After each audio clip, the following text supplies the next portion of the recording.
Geopolítica del caos. Irán, Venezuela, Groenlandia, Ucrania, Taiwán. El mundo aparece sumido en innumerables conflictos armados, todos ellos con el potencial de una escalada aún mayor y en algunos casos incluso con la posibilidad de una escalada nuclear. ¿Estamos recorriendo el camino hacia una tercera guerra mundial nuclear? Muy buenas noches, muy buenas tardes y muy buenos días. Desde Berlín, Alemania, comenzamos la transmisión número 321 de Demoliendo Mitos, Charlas. Muchas gracias por acompañarnos y recuerden por favor ayudarnos con el pulgar arriba contra la censura.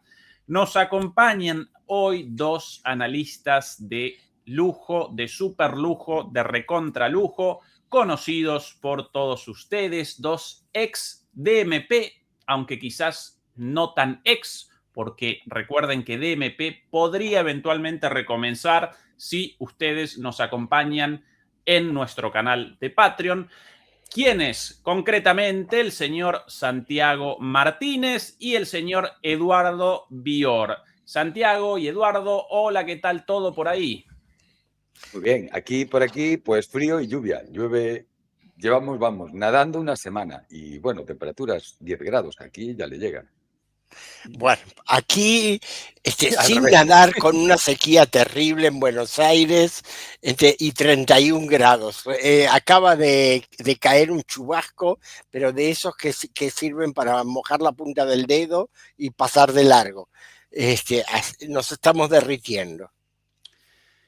Qué buena ocasión esta para una conversación sobre geopolítica a tres bandas: Alemania, Berlín,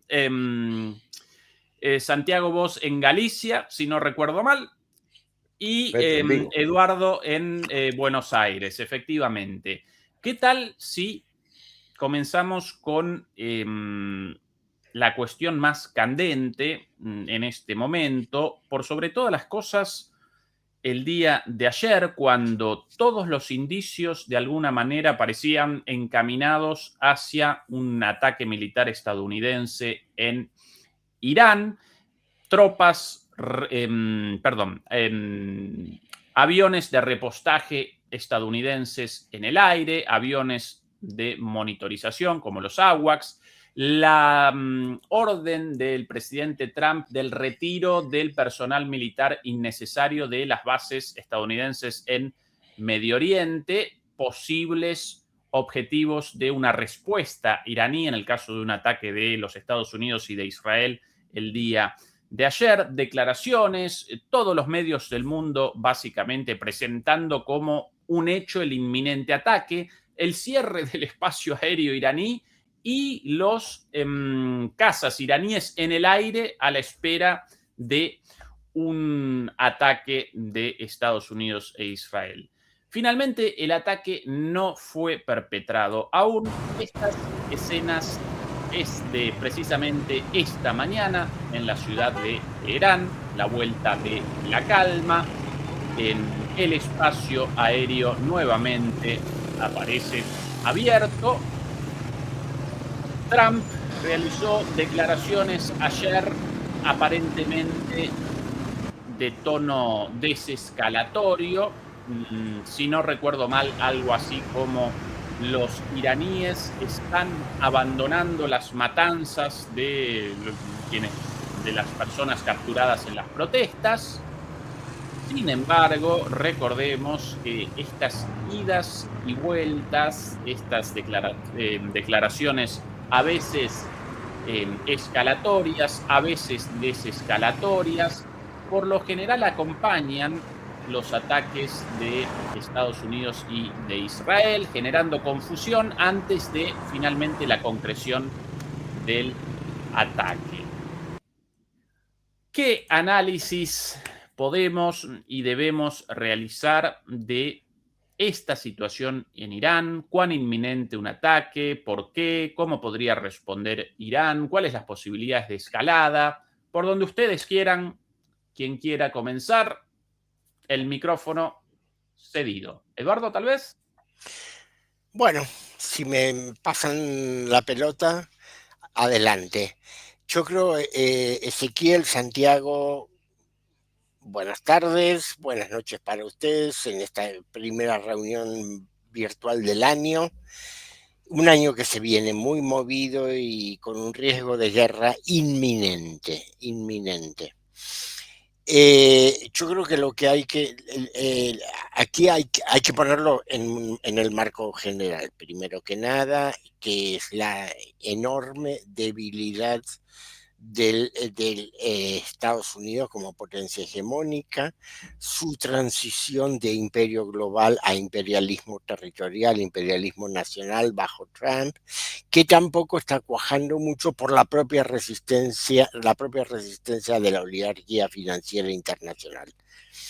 Entonces eso genera tensiones, podemos conversarlo en el caso de Groenlandia, muy curiosas dentro de la OTAN, y genera una urgencia desmedida en ambas partes, en ambas facciones del imperialismo, para evitar, primero para llegar a consolidar algún tipo de resultados cuando se lance definitivamente la campaña electoral para las elecciones legislativas en Estados Unidos para noviembre próximo. Y segundo, para evitar la consolidación la consolidación este año de todos los mecanismos, tanto financieros como comerciales, que se han implementado tanto a nivel de BRICS como a nivel de los innumerables vínculos dentro de la región euroasiática.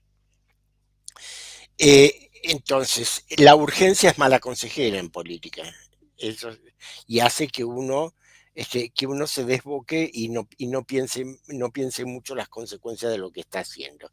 Eso es en principio la explicación que yo le doy a los innumerables golpes contradictorios entre sí, idas, vueltas, balandronadas del presidente Trump, que después retira la palabra, que amenaza a Venezuela y ayer sale a decir que Delcy Rodríguez es una magnífica mujer. Que lo mismo lo de Irán, que si empiezan a disparar también vamos a empezar a disparar, y ayer dice, me dijeron que están dejando de matar. Bueno, ¿por qué lo dijo? hay que ponerse de acuerdo, con ¿no? Todo eso lo que indica es que se están haciendo una cantidad, que no se está trabajando por plan, sino por urgencia, y capeando crisis de las cuales la inmensa mayoría son internas. Sobre eso tenemos que volver después. Bien, ahora, yendo al tema de Irán, concretamente, como producto, por un lado, de 40 años de sanciones y bloqueo, que ha limitado mucho las posibilidades económicas de la República Islámica, pero por el otro lado, de políticas económicas muy desacertadas, el intento de conciliar privilegios excesivos para los exportadores con la necesidad urgente de conseguir divisas que tiene la República, y a costas de la satisfacción de las necesidades económicas de la población, que ya viene muy, muy, muy, muy exigida en la última década. Recordemos, ha habido alzamientos reales más allá de la intervención. Se ha producido una devaluación gigantesca del riyal a fines de diciembre, que produjo una protesta de los comerciantes del bazar de Teherán. Esa protesta se encarriló rápidamente mediante negociaciones con el gobierno iraní. Sin embargo, inmediatamente aparecieron otras protestas focalmente focalmente espontáneas por la situación económica, la situación de hambreamiento, pero inmediatamente, en cuestión de muy pocos días, eso se extendió con una coordinación técnica militar impresionante a todo el oeste del país y también inclusive algunas ciudades del este. Y la demostración más palmaria de que hay una intervención extranjera detrás del escalamiento de las protestas es que, habiendo la semana pasada el gobierno iraní cerrado completamente los servicios de Internet, en algunas regiones siguió habiendo pequeñas manifestaciones organizadas, que ya no son tan masivas como fueron en los primeros días del año, pero han sido muchísimo más violentas, con acciones de tipo de guerrilla urbana, con ataques a objetivos civiles, asesinato de policías, etc. Es decir, ha habido una campaña de desestabilización. ¿Qué ha pasado para que suceda esto que mencionabas al principio? Es muy simple. Es decir, Arabia Saudita, que tiene sus propios problemas, además de los cuales tendríamos que hablar, Arabia Saudita se apersonó directamente en Washington y les dijeron, paren, porque si ustedes ahora inician una guerra, van a desequilibrar, no solamente van a desequilibrar completamente la economía mundial, sino que además me van a desequilibrar completamente el reino, que tiene problemas no solamente en relación a Irán, con la cual nunca tuvo una buena relación, sino también en relación a Yemen, y problemas muy graves. La competencia entre Arabia Saudita y los Emiratos Árabes Unidos en las últimas semanas ha subido de tono, la competencia geopolítica y militar, y en cualquier momento puede escalar militarmente. Entonces los sauditas pidieron que paren los aviones. Por ahora Trump los ha parado. Veremos qué dice Netanyahu, que todavía en esta no se lo ve interviniendo en la maniobra diplomática. Bien, más interesante tu análisis, completamente de acuerdo con tu contextualización, por cierto, Eduardo. Santiago, tu visión sobre Irán, lo inminente de un ataque, las posibles consecuencias, tu análisis en general. Bueno, yo quisiera hacer como Eduardo y comenzar por un análisis más global, no solo de Irán. Pero en vez de enfocarme en el punto de vista de Estados Unidos y como hegemón que quiere seguir siéndolo, pues me gustaría ver la visión rusa. Y lo digo porque yo veo muchos comentarios de gente en foros que dice, es que dejó que cayera Venezuela, que va a dejar que caiga Irán, dejó que cayera Siria. Yo analizo y pienso que Rusia no es la Unión Soviética. Rusia no tiene el potencial militar que tenía la Unión Soviética, ni, sobre todo, la flota tan tremenda que tenía la Unión Soviética. El caso es que vemos que atacan a sus propios petroleros y no tienen una flota para hacer, pues ir en grupo, protegidos por barcos militares. No tiene esa capacidad. Entonces, Rusia, por ejemplo, en Venezuela, ¿qué podía hacer? Algunos, claro, los más extremistas, mandarle misiles nucleares, pues claro, sí, también.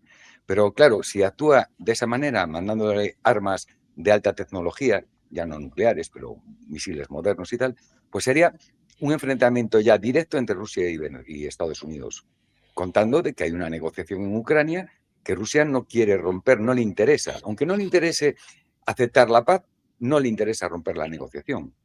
Entonces, es que la gente debería de analizar de que mucha gente ve a Rusia como si fuera Superman. No, va a Rusia y lleva un Oresnik y se lo manda a Venezuela y lanza otro Oresnik y destruye Israel. la política, la geopolítica no es así. Rusia está combatiendo ella sola contra 35 países que están bombeando armas y mercenarios a Ucrania desde hace 4 años. La gente lo debe ver sencillo, pero no es fácil, porque tiene que competir un solo país con la producción de 35 países que tiene la OTAN. Vamos, es un logro impresionante. Y aún es capaz de vender armas a sus socios, ¿no? Entonces, mucho más creo que no se le puede exigir. No sé lo que opináis vosotros, pero yo es que veo eso, ¿no? Flotando y... Dime, Eduardo. Estoy completamente de acuerdo contigo. Yo lo que agregaría respecto a Irán, porque sí, en caso de un ataque norteamericano-israelí contra Irán, Rusia y China, esta vez sí se pondrían muy serios, es porque justamente lo que yo mencionaba, en Irán se ha completado el nodo de las comunicaciones y del abastecimiento energético de Eurasia. Es decir, por un lado, Irán es la fuente de provisión de gas y petróleo por vía terrestre para China, lo cual es una enorme seguridad frente a los envíos desde el Golfo Pérsico, es decir, los envíos por mar.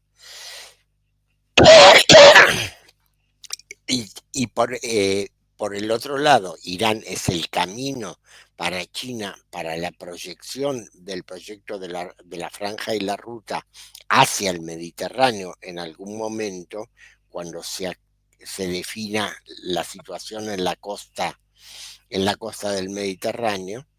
Y por el otro lado es el nodo principal para la comunicación del corredor norte-sur, que es el que permite el transporte del petróleo ruso a India a través de Irán. Entonces, en Irán se encuentran las dos líneas de comunicación principal de la consolidación de la independencia de Eurasia respecto al poder marítimo anglosajón.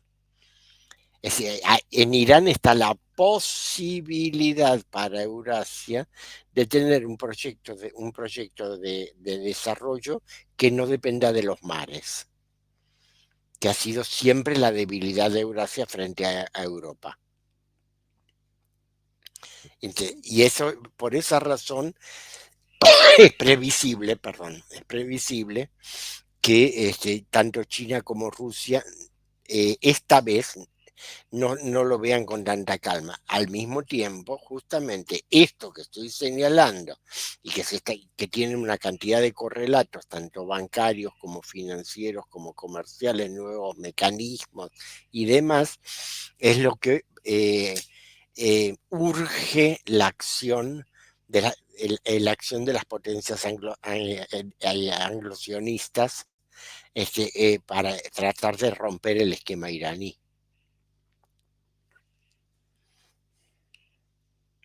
Pues volviendo a Irán, bueno, Adelante. Eduardo lo explicó todo perfectamente, ¿no? Simplemente, si pillamos el guión, ¿no? del acto, nos recuerda a Venezuela 2018-2019 con Trump. Manifestaciones, las garimbas, porque son, no sé cómo les llaman en Irán, pero son lo mismo, garimbas en plan árabe. ¿Cómo? Guarimbas. Guarimbas, perdón.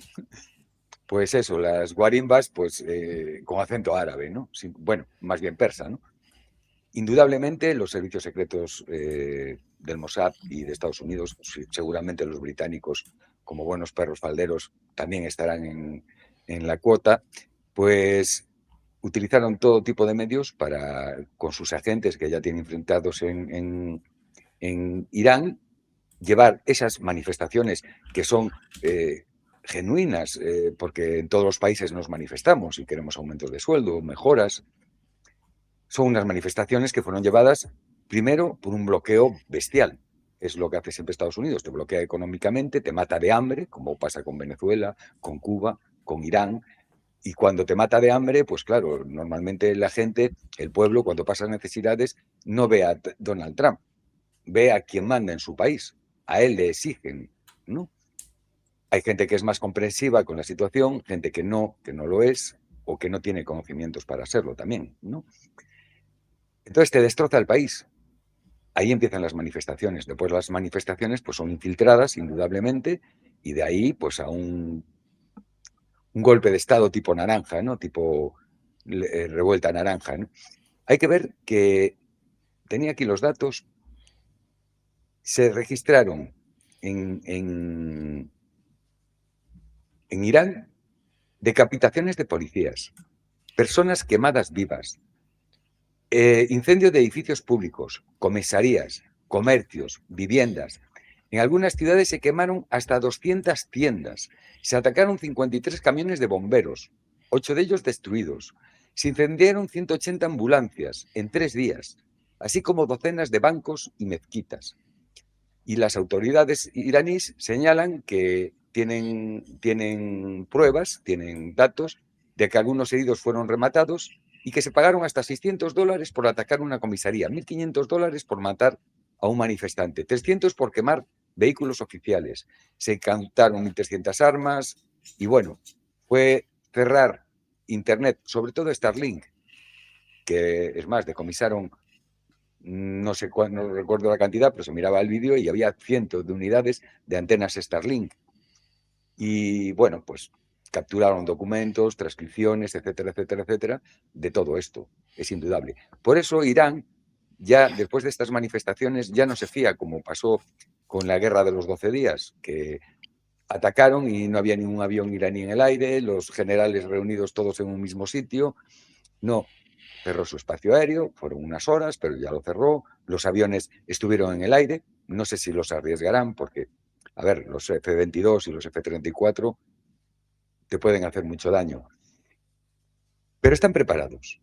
Yo veo a Irán de esta vez preparadas y posiblemente al apaciguarse las manifestaciones se haya apaciguado también el agente naranja, el señor Trump, porque ve que por ahí no puede romper el país desde dentro. Desde fuera es más difícil, sobre todo después de la respuesta iraní en la guerra de los 12 días. Netanyahu se mantiene en un discreto segundo plano, vamos a decir, ¿no? ¿Por qué? Porque llevaron una paliza muy grande en la guerra de los 12 días y prefiere que el que lleve el golpe de respuesta sea Estados Unidos, sus bases. Entonces, está dejando la cosa, incluso creo que habló con el Ministerio de Exteriores iraní, diciendo de que no es cosa de ellos, que es cosa de los estadounidenses. Es igual, Bueno, porque tanto monta tanto, ¿no? ahí precisamente donde es decir, en el momento en que no pueden quebrar el frente interno y su propio aliado, Arabia Saudita, les pide que no intervengan, y como dices, Israel no se atreve a intervenir sola, es donde aparece el momento peligroso. Es decir, en Washington realmente se está discutiendo la posibilidad de realizar ataques puntuales con armas nucleares tácticas. Esto ya son palabras mayores. ¿Y qué diría Exactamente. China y Rusia, Eduardo? De eso estamos hablando. Exactamente. Exactamente. Esa es la situación que, es decir, estaba leyendo la transcripción del último streaming de Pepe Escobar. Pepe Escobar lo que cita es que en Washington, y él habitualmente tiene muy buena información interna, porque además le tocó trabajar profesionalmente en Washington hace años, se está discutiendo abiertamente la posibilidad de un momento Sansón. Es decir, si tengo que caer, caigo yo con todo el templo. Sobre eso, la próxima pregunta para ambos, mientras presento a la vez una noticia de último momento del New York Times. Trump y actualizaciones en vivo de la administración Trump. Israel y los países árabes instan a Trump a posponer el ataque. Lo de los países árabes ya había sido presentado el día de ayer, tanto en lo relativo a los Emiratos Árabes como a Arabia Saudita, pero aparentemente, según esta versión, y aquí lo presento, el líder israelí, textual, el primer ministro Benjamín Netanyahu, ha pedido al presidente Trump que posponga cualquier ataque contra Irán, según declaró el jueves un alto funcionario estadounidense. Los países árabes de la región ya habían instado a Trump a no atacar Irán, una idea que ha estado debatiendo desde el principio de mes, mientras el gobierno reprimió las protestas que azotan el país. Funcionarios israelíes y árabes temen que Irán tome represalia atacando a sus países. Y aquí la columna en su totalidad, entera. El primer ministro de Israel pidió que pospusiera cualquier Trump. Sobre las razones, aquí no presentan absolutamente nada, pero aún así interesante esta versión de los propios israelíes, quienes hasta hace nada machacaban con la necesidad de un segundo ataque. Recuerden la visita de Netanyahu a Estados Unidos para fin de año, acompañó a Trump en los festejos de fin de año. Bueno, aparentemente ahora no quieren un ataque inminente, sino quieren que Trump retrase esto. Más allá de esta versión, mi pregunta es la siguiente. En el caso de un ataque de Estados Unidos y una respuesta de Irán, lógicamente contra Israel, si esa respuesta presenta la dureza de la respuesta iraní de la guerra, en la guerra de los 12 días y posiblemente un poderío aún mayor, debido a que en aquel entonces, en la guerra de los 12 días, Irán no realizó ataques con todo su arsenal, sino por lo general con sus misiles más antiguos y menos potentes también. En el caso recién descrito, si Irán responde contra Israel e Israel aparece amenazado entre la espada y la pared, ¿podría entonces Israel acometer un ataque nuclear en este contexto o no aventuraría algo así, no realizaría un ataque de estas características sin una conversación previa con Estados Unidos e incluso tal vez con Rusia y China, quienes seguramente rechazarían esto? ¿Podría o no Israel responder de esa forma? Santiago. Bueno, vamos a ver. Para que Israel utilice armas nucleares, tiene que ser una situación muy límite para ellos. No porque sean buenas personas y que no quieran usarlos porque son buenos, porque estoy seguro que si por el gobierno sionista fuera, ya había soltado unos cuantos pepinazos. Lo que pasa es que en un intercambio nuclear, Israel es un país muy débil, porque es un país muy pequeño. 3 bombas nucleares destrozas el país. Irán es un país enorme, extenso, le harías mucho daño, pero no vas a matar a todos los iraníes en un ataque nuclear, ¿no? Me parece difícil que responda de manera nuclear, a no ser que se vea con riesgo a desaparecer como Estado, que el ataque sea muy duro. Lo que pasa es que también ante la opinión internacional, si Irán responde con armas convencionales, que tú respondas con un arma nuclear, eso, si ya ahora mismo está bastante cuestionado Israel, nunca estuvo tan cuestionado como está ahora mismo después de lo de Gaza, pues sería posiblemente un clavo en su ataúd. Yo creo que eso lo saben los israelíes. También Rusia o China, después de un ataque nuclear contra Irán, aunque fuera táctico solamente, pues a lo mejor se plantean el darle herramientas para defenderse o incluso darle herramientas para que pueda mantener un statu quo, pues darle armas nucleares tácticas o darle la ayuda necesaria para que las desarrolle. No olvidemos que Irán ya tiene los vectores de lanzamiento, que la gente siempre piensa en la bomba nuclear como lo más difícil y tal. No es lo más difícil.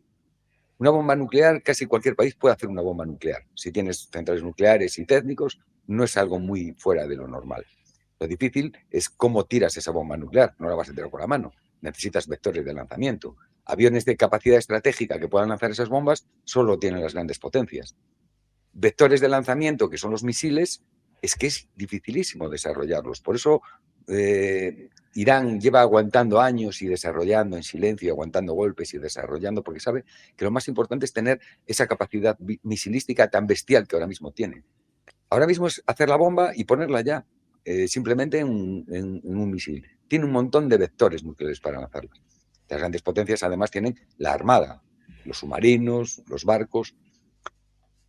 Yo espero que no haya nunca una escalada nuclear, indudablemente. Ahora, yo creo que si Irán es atacada, no sé si atacaría a Israel, dependería del tipo de ataque. Claro, si Israel coordina o participa en el ataque, pues atacaría a Israel. Si no, las bases de Estados Unidos. A Irán no le gusta atacar la base que tiene en Qatar, Estados Unidos, que es la más grande de la zona, porque Qatar es de los pocos países árabes que tienen una relación bondadosa, vamos a decir, con Irán, y no le hace gracia atacar territorio catarí, ¿no? Pero indudablemente las bases de Estados Unidos en la zona serían atacadas, y si ataca a Israel, yo creo que si lo hace sería un ataque masivo. No sería como el 12 como en la guerra de los 12 días. Sería ya un ataque a todo, porque tendría que, de alguna manera, acabar esa amenaza. Irán no puede estar con esa amenaza de hoy te ataco, mañana te ataco, porque así no se puede desarrollar un país. Entonces, si hay ataque, creo que va a ser una guerra prácticamente total. Yo creo que detrás de este repliegue israelí hay sí consideraciones militares, obviamente, como dice Santiago, y creo que son importantes. Es más, nos olvidamos de mencionar cuando hablábamos de las llamadas protestas dentro de Irán, que quien detectó las terminales de Starlink fueron aviones radar provistos por Rusia. Es decir, que de ese modo lo que se hizo fue demostrar a Estados Unidos y sus aliados en la zona de que la coalición ruso-iraní puede cegar el uso de las armas más sofisticadas de Occidente. Eso es un elemento. Pero yo creo que fundamentalmente hay que buscar la causa internamente, tanto dentro de Israel. Es decir, la situación que está viviendo Netanyahu es muy peligrosa. Es decir, él por un lado ha tenido la suerte, muy entre comillas, de que en un accidente automovilístico haya sido atropellado uno de los jueces que lo juzgaba y que el conductor haya huido sin que nadie lo encontrara. Son cosas que suceden. Es que a veces la creo policía... que tenía la compañía de seguros que tenía era la del Mossad, creo. Yo creo que hay veces que la policía del señor Ben-Gvir no es tan perfecta como parece. Eso por un lado, pero por el otro lado, es decir, la situación dentro de la coalición y la situación judicial está muy candente. Pero yo creo que fundamentalmente tenemos que buscar la causa de este repliegue de ayer, tenemos que buscarla en Washington. Y tiene un nombre, que es Reserva Federal. Ahí está la pelea mayor. Y esa es la pelea que está enfrentando a Donald Trump con la oligarquía financiera internacional, particularmente con la City de Londres. No olvidemos que su secretario del Tesoro, Scott Bessent, tiene domicilio principal en Londres y que es amigo personal de la pareja real británica. Y que además de ser un hombre que trabaja para Alex Soros.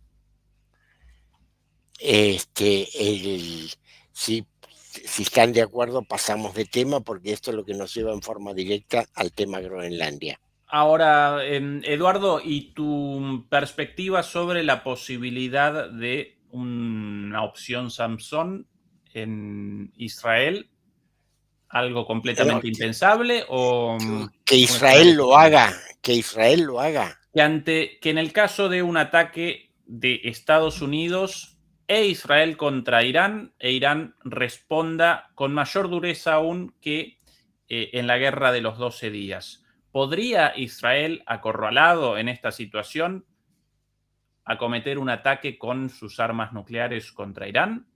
¿O no?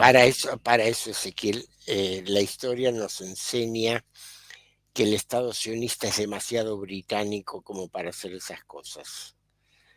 Aprendió que, como decimos nosotros, hierba mala nunca muere. Es decir, que hay que provocar la destrucción de los otros y nunca ser destruido uno. Lo que harían en ese caso es provocar una guerra mundial, pero escabullirían la mano. Israel no se suicida. Mandaría a una otros guerra a morir por mundial ella. no por una opción Samson, sino de otra manera. En tu opinión, generarían la guerra de otra manera. Meterían a toda Europa y a Estados Unidos en una guerra mundial, pero no se suicidarían. Yo estoy de acuerdo con Eduardo, porque además es que están son demasiado británicos. Saben jugar demasiado a la división, a divide y reinarás, como para arriesgar el propio pellejo en una situación terminal. Es decir, Israel es el país que es muy macho con los débiles. Claro. Con los otros se puede negociar, siempre hay forma de hablar. Fíjate la relación que tiene con Rusia.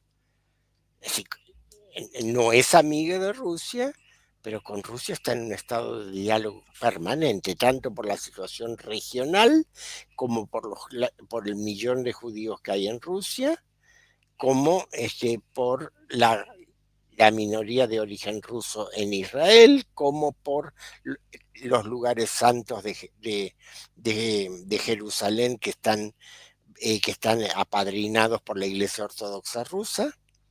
Desde el siglo XIX es así.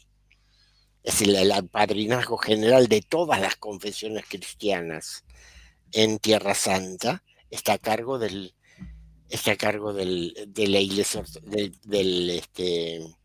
de la Iglesia Ortodoxa rusa. Es decir, hay un montón de lazos que unen Israel con Rusia y a pesar de los intereses divergentes en toda la región, Israel los respeta. Bien. Bueno, vos de acuerdo, Santiago, ¿verdad? Sí, es que además lo que decía antes, es que Israel es un país tan pequeño que incluso lo puedes destruir sin armas nucleares, pero él en un enfrentamiento directo con una potencia de ese tamaño como Irán o ya si son Rusia o China, los israelíes no son imbéciles. Son unos cabrones, eso es indudable, pero imbéciles no son.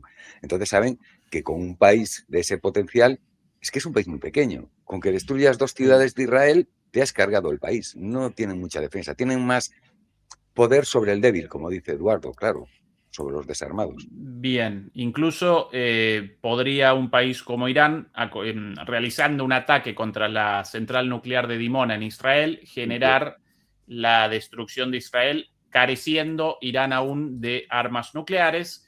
De acuerdo. Yo recordaría, por otro lado, la transformación ideológica de las clases dirigentes en Israel, incluido naturalmente Netanyahu, pero con un sector cada vez más importante de extremistas mesiánicos supremacistas, los cuales posiblemente no deliberarían estratégicamente de forma tan lúcida como están presentando ustedes y como deliberaban los geoestrategas israelíes hasta hace no mucho tiempo. Ahora comienzan guerras aquí y allá, una tras otra a la vez, pero bueno, ok. Me permito corregirte, Israel es un país donde sin la aquiescencia del ejército no se puede hacer nada. Bien. Y eso desde hace muchos años. No es que el ejército dirija el país, El ejército deja dirigir, pero si el ejército pone un veto, en Israel no se hace nada. Y no cometería una locura de este tipo el ejército. No, Es el punto. Bien. no. Clarísimo. Son oficiales serios. Bien. Criminales, Perfecto. pero serios. Bien. ¿Qué tal si presentamos entonces el segundo escenario para esta charla? Venezuela. Aquí las palabras de Trump el día de ayer. Si me ayuda la plataforma. Por aquí. A great conversation today. And she's a terrific person. I mean, she's somebody that we've worked with very well. We had a long call. We discussed a lot of things, and I think we're getting along very well with Venezuela.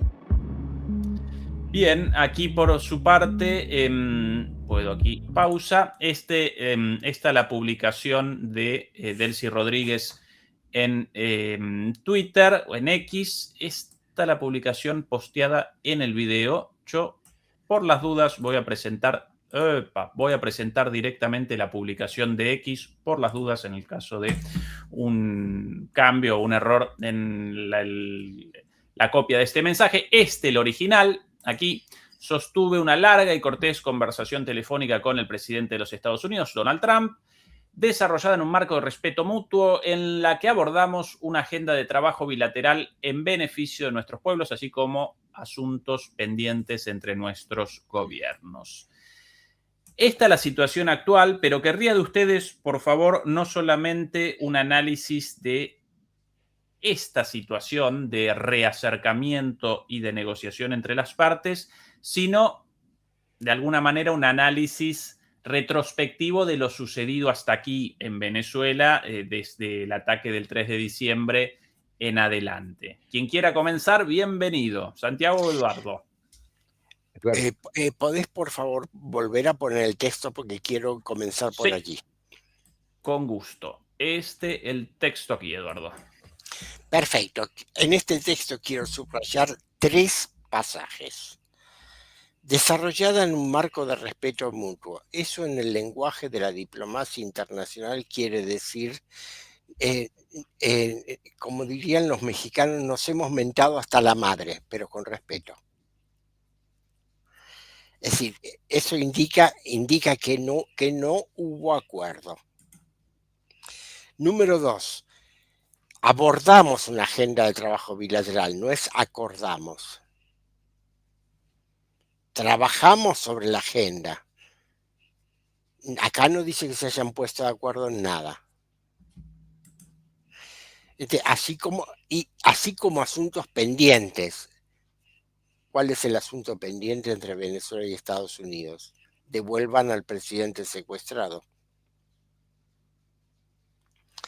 Con esto lo que estoy haciendo un estado de situación actual de Venezuela. Es decir, en Venezuela las instituciones del Estado bolivariano se han mantenido, ha mantenido su control del territorio, ha mantenido su control de todas las instituciones. Hay unidad nacional, como lo demuestra el voto unánime de la Asamblea Nacional Bolivariana de hoy. A ver, un momento, hoy es jueves, de fines de la semana, creo que fue el viernes pasado, reclamando la devolución del presidente Maduro. La oposición también, y solamente hay un pequeño grupo de la oposición externa, María Corina Machado y el señor González, que aplauden la intervención norteamericana, y la aplauden forzosamente, porque además Trump ya dijo que no le va a dar el poder a María Corina Machado. Hay encuestas sobre las cuales se puede discutir porque no sé bajo qué condiciones se han relevado una encuesta de Bloomberg que da un apoyo mayoritario a la intervención. No sé cómo lo hizo Bloomberg, me resulta un poco difícil y un poco raro. Posiblemente en Miami llevada a cabo la encuesta. Esa es la situación real. Yo no quiero decir con esto, y lo estoy expresando con mucho cuidado, que la mayoría de la población venezolana esté de acuerdo con el gobierno de Nicolás Maduro, porque me consta y sé que hay una profunda crítica, incluso entre miembros activos del Partido Socialista Unido de Venezuela al desempeño del gobierno. Es decir, hay críticas por corrupción, ineficiencia, errores económicos graves, falta de burocratismo, etcétera, nepotismo. Todo ese tipo de críticas existen. La situación al día de hoy, soy muy cuidadoso porque tengo poca información interna, es la de control sobre el territorio venezolano y toda la fanfarronada de Donald Trump. Estamos gobernando Venezuela, vamos a hacer tal cosa, vamos a hacer tal otra. No. El comunicado de PDVSA, de Petróleos de Venezuela, informando sobre la reanudación de los envíos de petróleo, dice bajo la legislación actual. O sea, quiere decir que por lo menos Chevron, que hasta ahora vino trabajando bajo la legislación del Estado bolivariano, sigue trabajando bajo esa misma legislación. Estados Unidos dice que estos envíos de petróleo que se están haciendo ahora hacia las refinerías de Texas y Luisiana se destinarán a ese fondo fiduciario del que habló Donald Trump. Sobre eso no vi ningún comunicado oficial. Es decir, todo hay que tomarlo con mucho cuidado.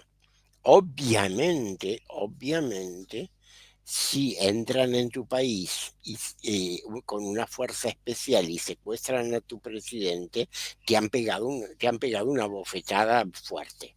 Y han además asesinado, han matado a 32 héroes cubanos que se defendieron durante 2 horas y media como leones, y que por lo que se sabe han provocado muchas bajas en las fuerzas especiales norteamericanas. Por lo menos las informaciones que llegan desde Puerto Rico es que están evacuando muchos heridos y muchos cadáveres hacia Texas. Es decir, fue un golpe muy fuerte,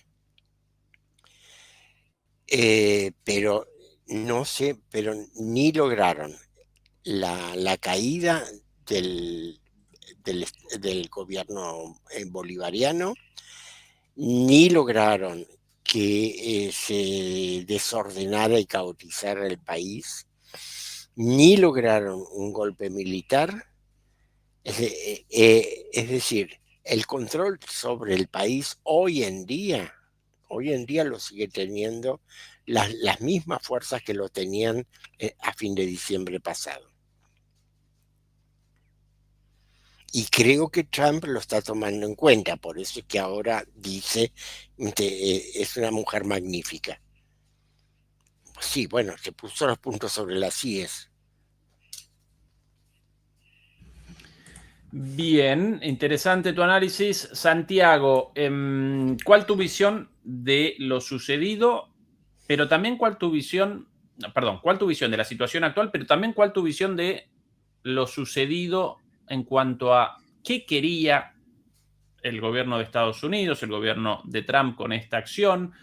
¿En qué medida pudo materializar esos objetivos o no? Y finalmente, ¿dónde aparecemos ahora con estas negociaciones, entre comillas? A ver, yo creo que el objetivo de Estados Unidos pues era amedrentar a Venezuela, indudablemente. Aquí la gente habla mucho de traición, de que entregaron a Maduro o que se dejaron conquistar, que no se defendieron los venezolanos. A ver, hay que ponerse en situación. Venezuela está sola, completamente sola, con un país que es una superpotencia militar y que lo tiene en su frontera. Estados Unidos no necesita ni acercarse a Venezuela para atacar con sus aviones a Venezuela o con sus misiles.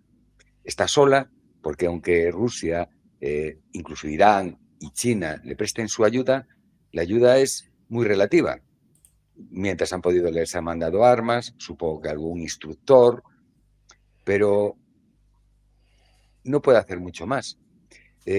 China o Rusia no van a mandar flotas a Venezuela. ¿A qué? ¿A enfrentarse directamente con Estados Unidos? Ese no es el juego. No pueden entrar en ese juego. Como decía antes, Rusia ya le sobra trabajo. Y China, pues siempre mantiene esa distancia técnica, ¿no? De sí, estoy a favor de, pero hasta aquí. No llego a más, ¿no? Por lo menos de momento, hasta ahora no lo hizo. Entonces es muy fácil juzgar al gobierno venezolano. Entregaron el país, le están entregando el petróleo. Hay que ver que ahora mismo Venezuela está rodeada. Cualquier barco que navegue por el Caribe y que tenga tratos con Venezuela o hubiera tenido tratos con Irán es capturado por los Estados Unidos. Hoy ha capturado otro barco más. Entonces, pues, si ya la economía venezolana estaba destrozada porque tenía que vender el petróleo a bajo precio y de forma muy limitada, si aún encima no puede sacar ni un solo barco del país, ¿qué ingresos tiene Venezuela? ¿Qué vas a dejar? ¿Que destruyan Caracas? ¿Que no puedas sacar el petróleo de tu país? Sería prácticamente una destrucción no instantánea, seguramente, porque seguramente no iban a poner las botas sobre el terreno los estadounidenses, quitando una operación como la que hicieron. Pero claro, te estás enfrentando a que un país tan poderoso como Estados Unidos te esté machacando continuamente, bloqueando, o sea, destruiría totalmente el país. El trabajo de Delcy es muy duro, porque tiene que conseguir mantener la independencia que todavía tienen, porque, como dice Eduardo, no hay ningún estadounidense gobernando en Venezuela, ni hay tropas de Estados Unidos en Venezuela. Por lo tanto, de momento, quien gobierna Venezuela son los venezolanos. Pero claro, están gobernando y Delcy habla con Trump porque es que necesitan hablar con él. Tienen que llegar a algún tipo de acuerdo, pero tienen que solventar esta situación. Te acompañan, Santiago, perdón, te acompañan las imágenes difundidas hace horas por el Comando Sur del abordaje de un petrolero el día de hoy. No recuerdo si es el sexto o el séptimo. Sí, por ahí, 6 o 7. Sí. Estas las imágenes difundidas hace horas nada más, ¿sí? Perdón por la interrupción, Santiago. Sí, es lo que decía antes. Están capturando petroleros que incluso con bandera rusa, porque creo que también había cambiado la bandera a la rusa, y parece que no le importa mucho. Rusia tampoco está mostrándose muy violento con Estados Unidos. Podría estar capturando barcos estadounidenses y no lo está haciendo. Están jugando en una fina cuerda. Yo creo que entra en la negociación es un global, ¿no? En realidad, cuando se negocia, no se negocia por Venezuela, no se negocia por Ucrania, por Irán. Ahora mismo, sobre todo para Rusia, es un compendio. Tiene que estar jugando a no perder el foco en la negociación de Ucrania, ayudar a sus aliados, no perder la imagen dentro de los países BRICS como un país protector, se puede decir, ¿no? El país que domina la economía en los BRICS es China y el que domina la protección militar viene siendo Rusia. Entonces tiene que mantener esa posición, pero ahora mismo, mira, quería hacer un comentario porque ahora mismo acaba de... Adelante. Publicaron hace nada, Delcy hizo unas declaraciones en el Parlamento y decía que Venezuela, perdón, dice, si algún día me tocase como presidenta encargada de ir a Washington, lo haré de pie, caminando, no arrastrada. Lo haré con la bandera tricolor. Lo haré con el himno, Gloria al bravo pueblo, marcando el ritmo de mi corazón.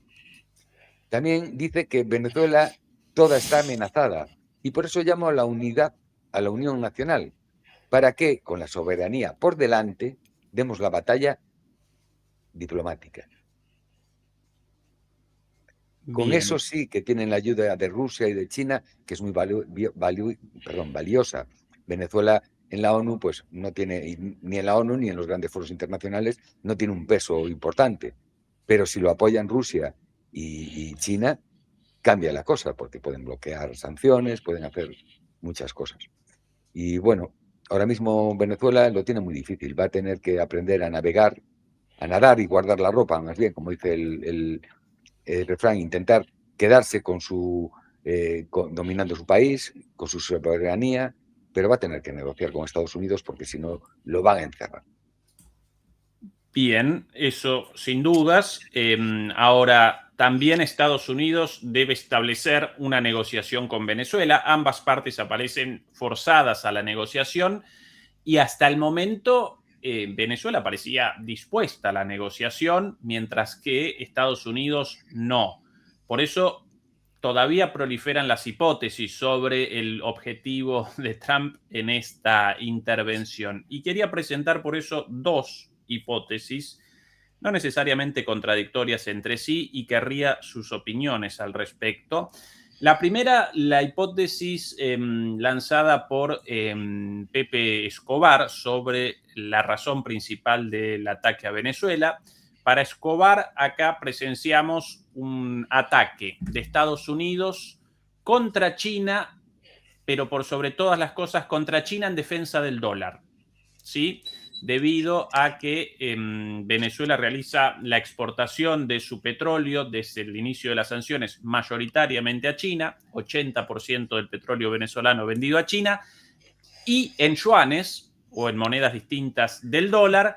Según Pepe Escobar, Estados Unidos no puede convalidar esto, mucho menos en el continente americano, y según el propio Pepe Escobar, esta también una de las razones del eventual ataque a Irán. Así que cuestión dólar y China por un lado, para la opinión de ustedes, y por el otro lado, otra hipótesis escuchada por ahí, quizás más avesada, más arriesgada, pero interesante también.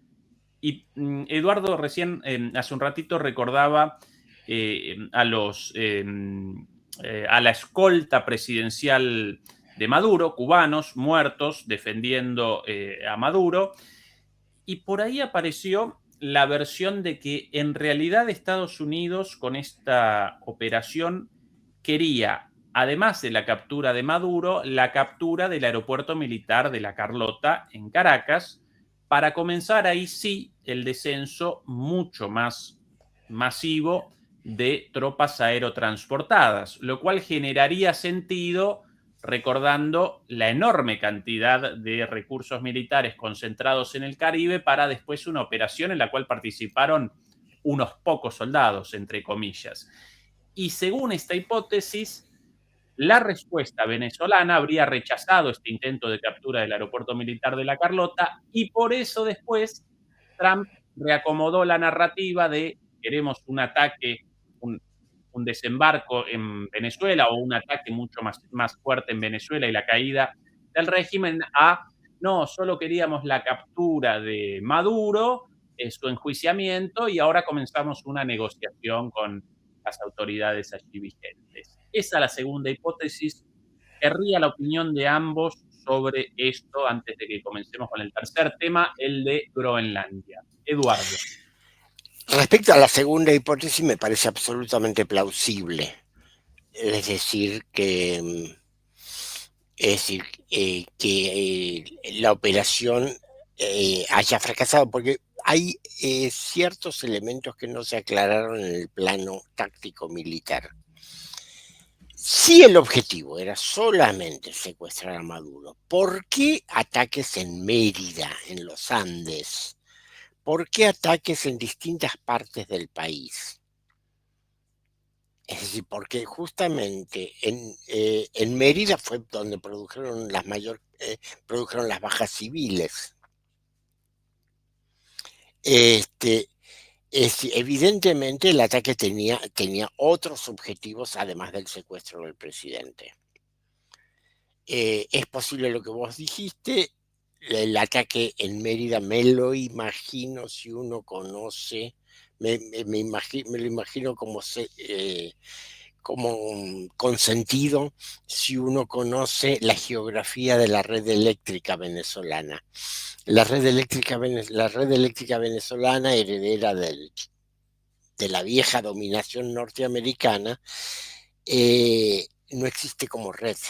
Es un solo trayecto que viene del río Orinoco, de Ciudad Bolívar, de las represas sobre el Orinoco, y en un semicírculo avanza desde el Orinoco hacia la costa del Caribe, hacia la costa noreste en el Caribe, y luego recorre toda la costa del Caribe, donde están los principales centros urbanos, para seguir el eje de los Andes y llegar a Maracaibo en el oeste. Es decir, y por eso es que en la época de los sabotajes contra la red eléctrica venezolana era muy fácil cortarla en un solo punto y toda Venezuela se quedaba sin luz. Es decir, porque no existe como red. Es una sola ruta. Entonces, atacando Mérida, se deja a los grandes yacimientos petrolíferos del estado del Zulia, en el Golfo de Maracaibo, sin electricidad. Y a toda la ciudad de Maracaibo, que es la segunda ciudad del país. Ahí es donde vería la coherencia, la plausibilidad de la hipótesis que acabas de mencionar.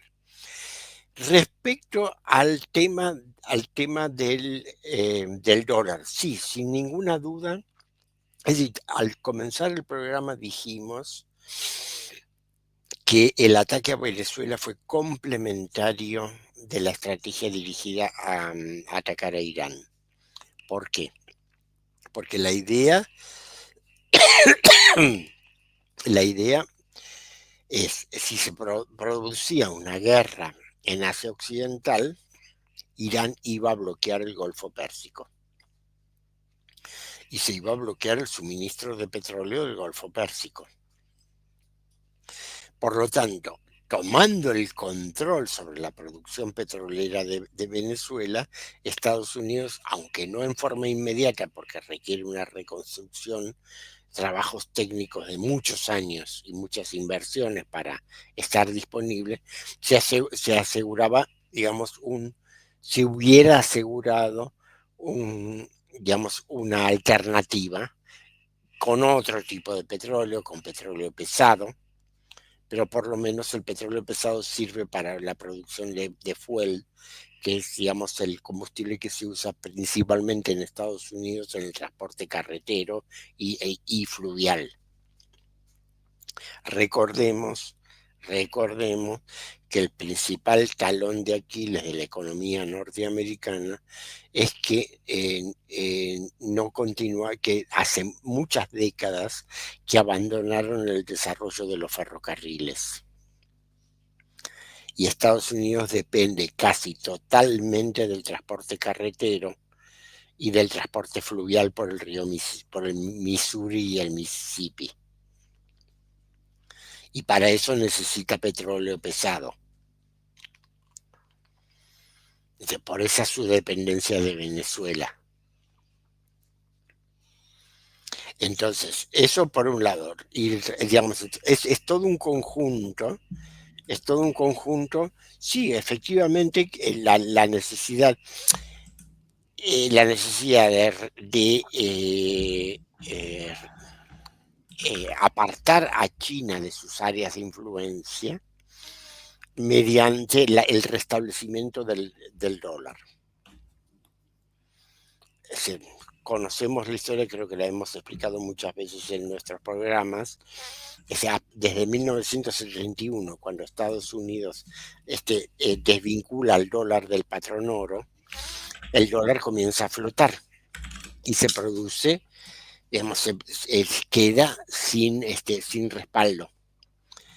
A partir de 1973, cuando se produce la guerra del Ramadán entre los países árabes e Israel, y se produce el boicot petrolero, el aumento gigantesco de los precios del petróleo, las monarquías árabes de Asia Occidental comienzan a invertir sus super ganancias en el sistema financiero británico y norteamericano.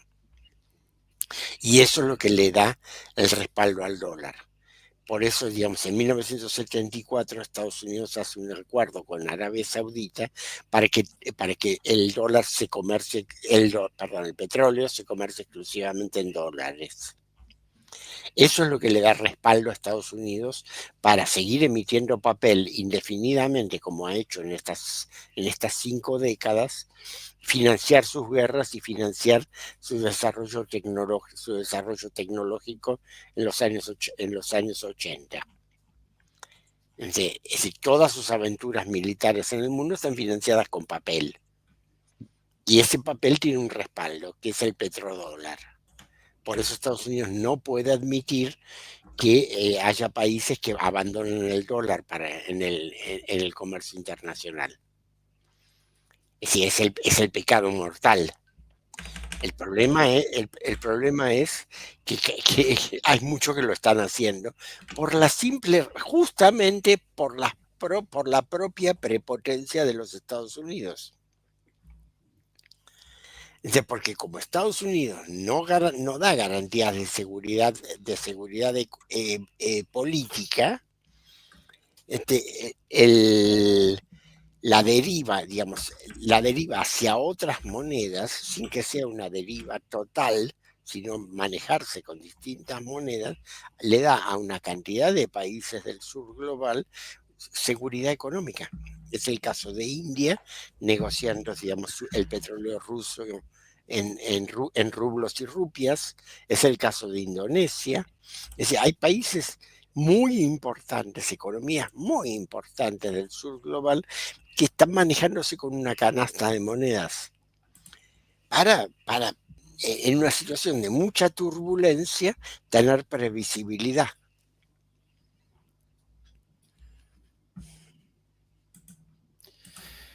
Bien, y muy interesante tu análisis, Eduardo Santiago, tu visión sobre estas cuestiones. Bueno, la última explicación de Eduardo sobre el dólar, un poco más tengo que añadir.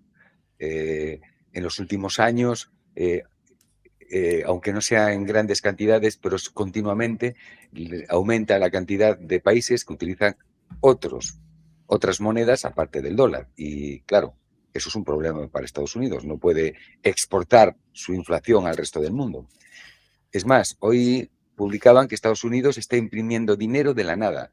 El ritmo establecido es el segundo más agresivo de la historia. La oferta monetaria M2 aumentó en aproximadamente 1,7 billones con B de Europa, no de Estados Unidos, de dólares el año pasado, alcanzando un récord de 27 billones de dólares. Es el crecimiento más rápido desde el inicio de la pandemia del COVID, que recordéis que cuando el COVID, Donald Trump se dedicó a regalar dinero, a imprimir y a dar ayudas. Entonces, indudablemente, una pregunta, Santiago, sí, de ignorancia. M2 no son los depósitos, los depósitos bancarios. Pues la verdad es que no lo sé. M1 es el efectivo. El circulante. M1 es el efectivo. Creo que M2 son los depósitos a la vista, es decir, que no es moneda contante y sonante, pero que hay que contabilizarla como tal. Claro. Es decir, que sería de lo que estaríamos hablando, es de una expansión de las tenencias bancarias. Sí, dice que pone aquí. Pero recuerden que en Estados Unidos la emisión monetaria la genera la Reserva Federal a partir de préstamos previos. Entonces, básicamente generan estos préstamos para la emisión monetaria entregados a la Reserva y para la emisión monetaria después, ¿sí? Por eso, más o menos vinculadas ambas cuestiones. Bueno, pues eso para proteger el dólar. Después también intenta echar a China y si puede a Rusia de Venezuela. Quiere Venezuela para él, como comentaba Eduardo, si tú quieres atacar a Irán, te arriesgas a que bloquee el tráfico de petróleo y que los precios suban, que te quedas sin reservas. Entonces, lo primero que quisieron hacer fue asegurar una fuente de petróleo más o menos fiable. Me hago con el petróleo de Venezuela, si no lo tengo yo, no se lo dejo tener a nadie, por eso bloqueo con la flota a Venezuela para que no puedan salir barcos y me aseguro ese suministro. Pues sí, yo creo que fue uno de los puntos más importantes, indudablemente.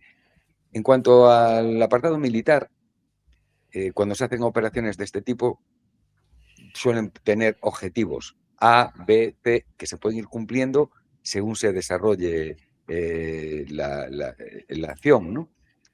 Posiblemente lo de secuestrar a Maduro sería el plan A, indudablemente. Ahora, yo creo, como dice Eduardo, que pudieron intentar capturar el aeropuerto para tener más presencia de tropas, aunque también por otra parte lo veo raro, ¿no? Porque sí, capturan el aeropuerto y después, ¿cómo lo mantienes? Porque esas tropas hay que estar suministrándoles logística, etcétera, etcétera, etcétera. Es como una isla allí dentro de Caracas, no es fácil, ¿no? Si lo hicieran, lo de tomar el aeropuerto sería porque estarían seguros de que Venezuela no iba a responder. Yo creo que capturando a Maduro lo que esperaban es que se diluyera el gobierno chavista, el gobierno bolivariano. Si se diluye el gobierno bolivariano, con el paso de las horas, pues sí, podía tener efecto la toma del aeropuerto, porque las tropas, el ejército, pues podía ser decapitado, etcétera, etcétera, etcétera. Todo, según se vayan cumpliendo los pasos, se puede ir avanzando. Los ataques en la profundidad de Venezuela, como decía Eduardo, pues sí, una para atacar la infraestructura energética y hacer daño, pero también cuando se hace un ataque de este volumen, intentan atacar muchos puntos distintos. Ellos tienen capacidad, porque tienen muchas armas, para atacar a muchos puntos distintos de Venezuela, aunque ese punto en ese momento no sea interesante para Estados Unidos, pero sí obliga a las defensas aéreas, la aviación, etcétera, a dispersarse. Es más, crea dentro de todo el país un caos, ¿no? Porque las guerras también se ganan con la mente, ¿no? Y si todas las grandes ciudades de Venezuela o gran parte del territorio de Venezuela se siente atacado, agredido, o sea, invadido, pues es una arma psicológica más fuerte para intentar derrocar el gobierno. ¿Qué pasa? El gobierno aguantó. Diosdado Cabello, el ministro de Defensa, ahora no me acuerdo cómo se llama. Vladimir Padrino. Vladimir Padrino, Delcy Rodríguez, siguieron en sus puestos, siguieron dando órdenes al país, manteniéndolo, y quizás la operación se cortó antes precisamente por eso, porque vieron que no había posibilidades de llegar más allá, ¿no? Y bueno, el premio que tenían desde luego era suficiente como para para poder presentarlo como una victoria, no un fallo en el ataque, no, es una victoria, secuestramos, no, capturamos, ellos no secuestran, capturan a Maduro, algo ilegal, indudablemente. La última para los dos, sobre el tercer escenario más importante en cuestión. Aquí, Groenlandia, aquí imágenes de... Perdón, antes de esta quiero presentar esta otra imagen, la llegada de Lars Løkke, el ministro de Relaciones Exteriores de Dinamarca, a Washington, a la Casa Blanca, para un encuentro con las autoridades estadounidenses. Lo acompañó esta señora, representante de Groenlandia, y a la salida está la conferencia de prensa improvisada, bastante sincera, de este señor. Atención. Because it is not a true narrative that we have, Chinese warships all around the place. According to our intelligence, we haven't had a Chinese warship in Greenland for a decade or. Clarito, ¿no? Ni naves rusas ni nada parecido. en el Ártico, en Groenlandia. A la salida, por cierto, también caracterizó al encuentro como un fracaso, porque Estados Unidos no abandonó su voluntad de captura de Groenlandia, según este señor. Tercera participación de Lars Løkke en el debate estadounidense. Aquí...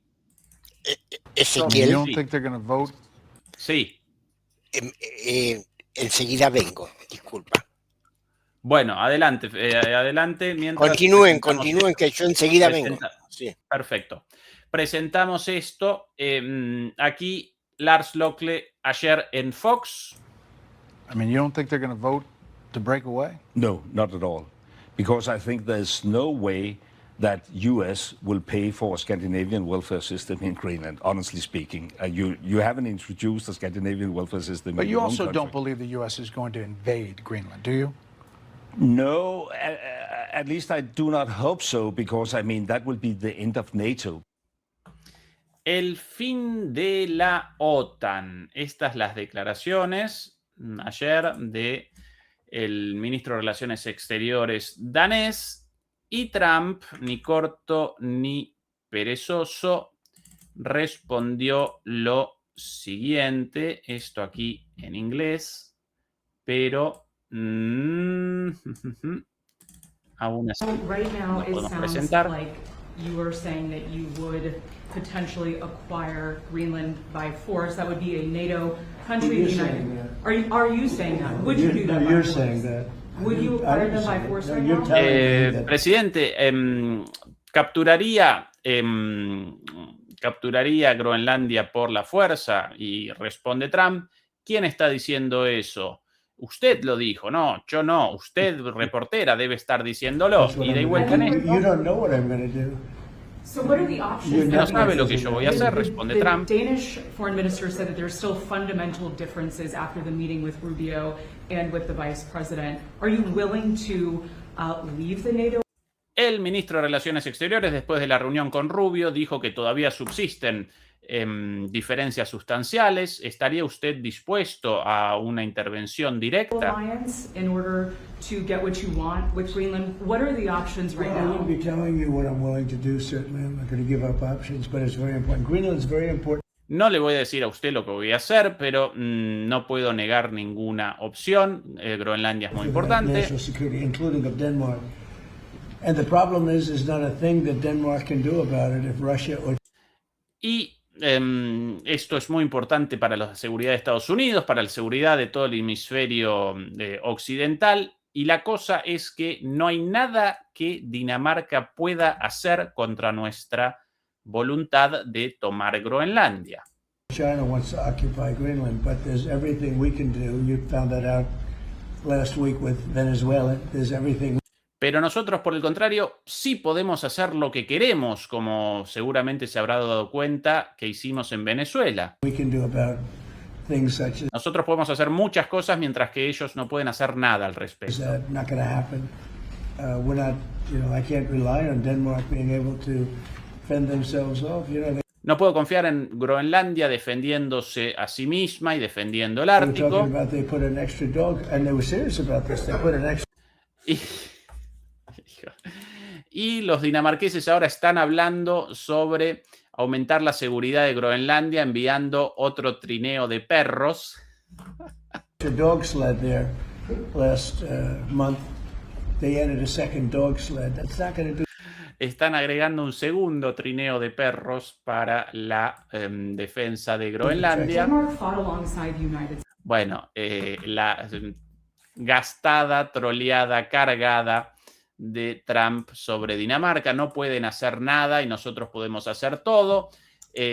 Aunque agreguen un segundo trineo de perros, esto para completamente intrascendente. Y aquí, por cierto, las imágenes del día de hoy de la llegada de militares dinamarqueses a Groenlandia.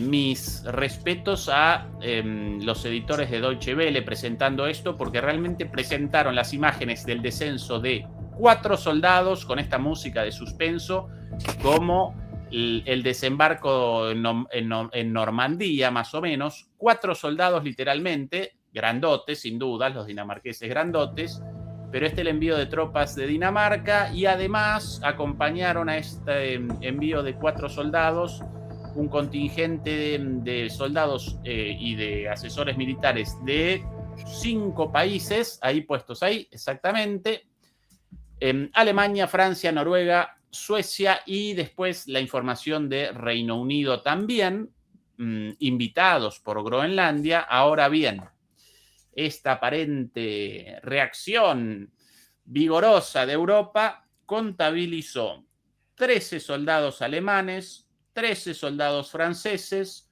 2 finlandeses, 2 de Noruega y 1 de Reino Unido. Es el envío de tropas europeas para la defensa frente a una invasión posible de Estados Unidos. Bueno, visiones sobre la situación en general en Groenlandia. Santiago, ¿querés comenzar vos ahora? Adelante. Vamos a ver, aquí hay una canción que dice macarra de ceñido pantalón.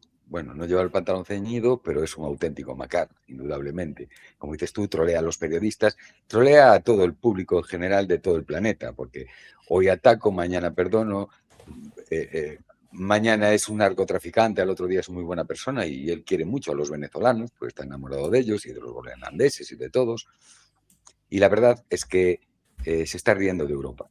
Se está riendo de Europa porque, primero, consiguió que Europa, que ya nunca fue militarmente fuerte, porque sí, la OTAN es un sistema muy poderoso, pero hay que recordar que funcionan mucho mejor los ejércitos cuando son de un país con una misma lengua, un mismo sistema de entrenamiento, unas mismas tácticas, que unir un montón de países distintos, ¿no? Un poco una torre de Babel.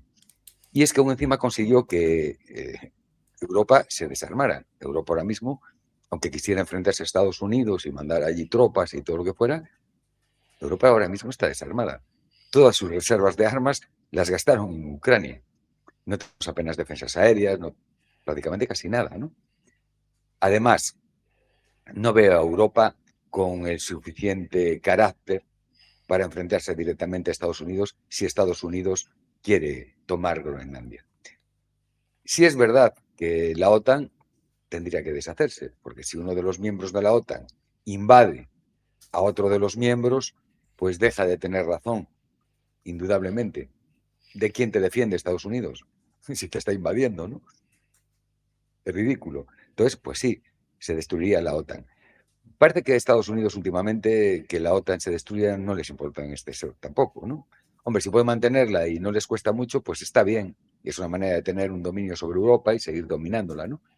Pero pareciera que por la política que quiere desarrollar Trump, tampoco le importaría mucho que la OTAN o desapareciera o perdiera su sentido, porque no creo que cierren la puerta de un día para otro. Pero claro, carece de sentido.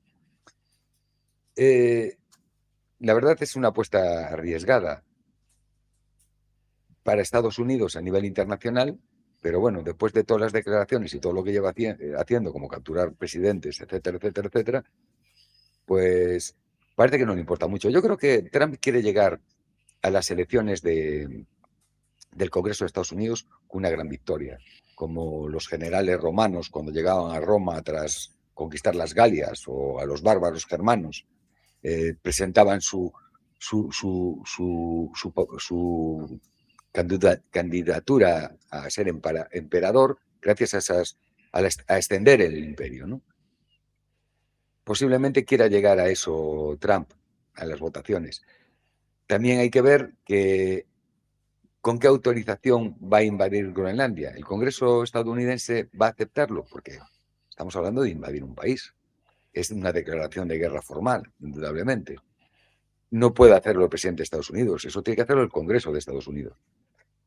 ¿Cómo presenta como una operación limitada? ¿Qué va a hacer? ¿El cartel de las focas en Groenlandia? Porque es la única manera, ¿no? Que atacamos a las focas narcotraficantes groenlandesas. Porque si atacas directamente al país sin tener un motivo, simplemente por expansión territorial, eso tiene que aprobar el Congreso. No sé cómo lo ves tú, Eduardo.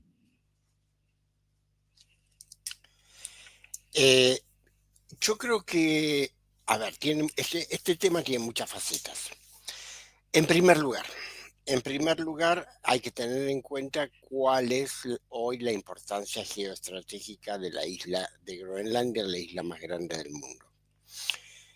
Es ubicada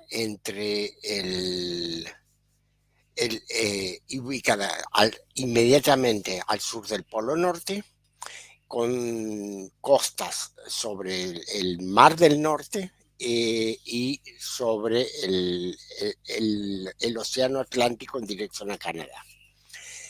Pero por el norte está la ruta del Ártico, que se está activando lentamente gracias al calentamiento global. Ya Rusia está avanzando mucho en el desarrollo de la ruta del Ártico como ruta alternativa para la comunicación entre Asia y Europa.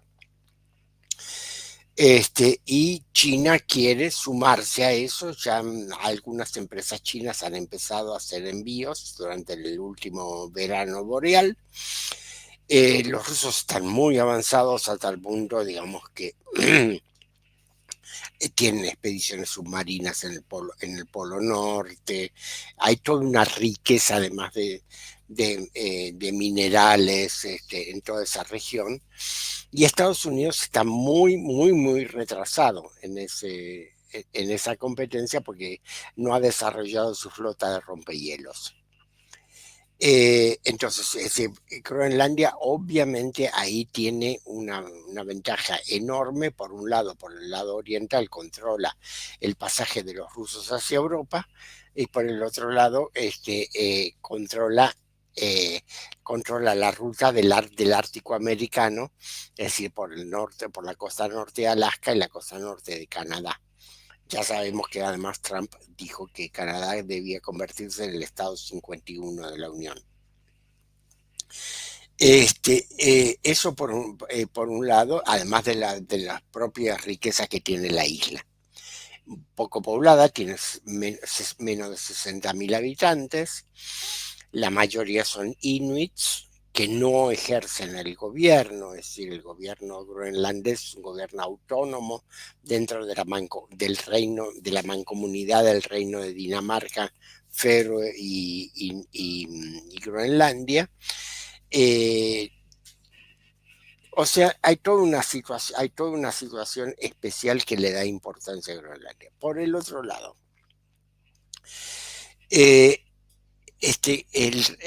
Dinamarca y los países escandinavos forman parte de la fuerza de despliegue rápido liderada por Gran Bretaña, fundada por Gran Bretaña en 2018 como una fuerza prácticamente de articulación propia dentro de la OTAN. Es decir, es prácticamente el brazo aliado propio de Gran Bretaña dentro de la OTAN, que le permite desplegarse en todo el norte de Europa. Son 10 países. Si Estados Unidos afecta a un país de esa comunidad, está afectando en forma directa al Reino Unido. Por eso me sorprendió recién cuando Ezequiel mencionó que había un miembro de las Fuerzas Armadas británicas. Porque ese fue de supervisor. Del topo. Ese fue de supervisor para ver qué es lo que hacen los demás. Dice, porque si van los franceses y los alemanes, él no los iba a dejar solos. Evidentemente. Pero este es un conflicto en forma directa entre la Casa Blanca y la City de Londres. Es decir, lo que Trump quiere mostrarle a la City de Londres y por lo tanto a la corona británica es que quien maneja la economía, los caminos de la economía mundial es él, que es la misma pelea que tiene internamente. Es una y la otra. Hace un rato yo ya he mencionado que su secretario del Tesoro, Scott Bessent, es amigo de la pareja real británica y tiene su domicilio principal en Londres. Y Scott Bessent es el hombre que está defendiendo hoy Jeremy Powell, el presidente de la Reserva Federal, a quien Trump quiere defenestrar. Esta pelea se resume, la pelea de Groenlandia es, como decimos en Buenos Aires, en el barrio, una mojada en la oreja para la corona británica, para decirle, les voy a mostrar que yo puedo en la casa de ustedes. Así como le obligó en junio pasado a Ursula von der Leyen a irlo a buscar a un campo de golf privado en Escocia, en territorio británico, para firmar la rendición económica de Europa. Propiedad de Trump, el campo de golf. Propiedad de Trump, sí, propiedad privada de él, sí. Quiere demostrar ahora, quiere obligar a que los daneses cedan a la amenaza y digan, bueno, sí, la verdad, te entiendo, vamos a negociar, esto no lo podemos resolver por la fuerza, y se sometan a su voluntad. Y de ese modo, por interpósita, lo que está haciendo es someter a la corona británica. Sí. Ahora, la devolución no va a venir con los 13 soldados europeos en Groenlandia, sino va a venir por dos caminos diferentes. Por un lado, va a venir con las señales que ya se están dando de aliados europeos que están hablando de que hay que negociar con Rusia. Friedrich Merz lo dijo ayer. Meloni ya lo dijo la semana pasada. Giorgia Meloni. O sea, están empezando a darse cuenta de la verdad de la vieja frase de Henry Kissinger. Ser enemigo de los Estados Unidos es malo, pero ser su amigo es terrible. Es decir, que es el abrazo del oso. Ser amigo de Estados Unidos te deja sin aire, uno no existe. Entonces están tratando de ver tímidamente si se animan a buscar un poco de camino, un poco de oxígeno, de espacio político propio. Por el otro lado, aquí va a venir una respuesta económica dentro del país, dentro de Estados Unidos. Los bancos van a responder de alguna manera. Le van a dar una señal de advertencia. Es decir, hay un trasfondo de esto inmediatamente, que no lo mencionamos cuando hablamos de Venezuela, que es que Trump está profundamente enojado, porque cuando él reunió a los dueños de las principales, a los presidentes de las principales empresas petroleras del país, y el único que le dijo que sí, que iba a invertir en Venezuela, es el que ya lo está haciendo, que es Chevron. Los de Exxon, familia Rockefeller, que fueron los padrinos históricos de Trump durante décadas, le dijo, con esta legislación no, hasta que no nos paguen la indemnización por las nacionalizaciones de Hugo Chávez, no volvemos. O sea que lo dejaron solo. Y en esa maniobra de las empresas petroleras están los bancos, que no le quieren dar la baja de la tasa de interés, que es lo que él necesita imperiosamente para reactivar la economía antes de la campaña electoral. Bien, más que interesante. Antes del cierre, quería recordar una vez más para los demoledores y las demoledoras que comenzamos contra la censura un canal en Patreon, aquí en imagen, donde presentamos lo que no podemos presentar en YouTube. Todo el mundo invitado a la suscripción, ya más de 1100 miembros. estos los temas tratados hasta ahora. El último, el de ayer, esta reacción junto a Fernando, la responsabilidad histórica de Alemania en la guerra en Ucrania y en la situación actual de inseguridad euroasiática. También otra emisión sobre el sionismo a partir de un debate espectacular entre Jeffrey Sachs, Rabin, Manuel, bueno, 4 expertos sobre sionismo presentando los orígenes del sionismo, sus transformaciones, la situación actual. A eso reaccionamos. Y la entrevista a Sergei Karaganov. Esas nuestras 3 emisiones hasta ahora y ya generamos más de 1.100 suscriptores, así que todo el mundo invitado ahí, donde presentamos lo que no podemos presentar acá. Esos temas no podríamos presentarlos acá porque inmediatamente nuestros videos, así que todo el mundo invitado. Y lógicamente, si esto genera un flujo de seguidores importante, podríamos reactivar ahí a los analistas de DMP, como Eduardo, como Santiago, así que a sus seguidores, ayúdennos a acompañarnos en ese proyecto también.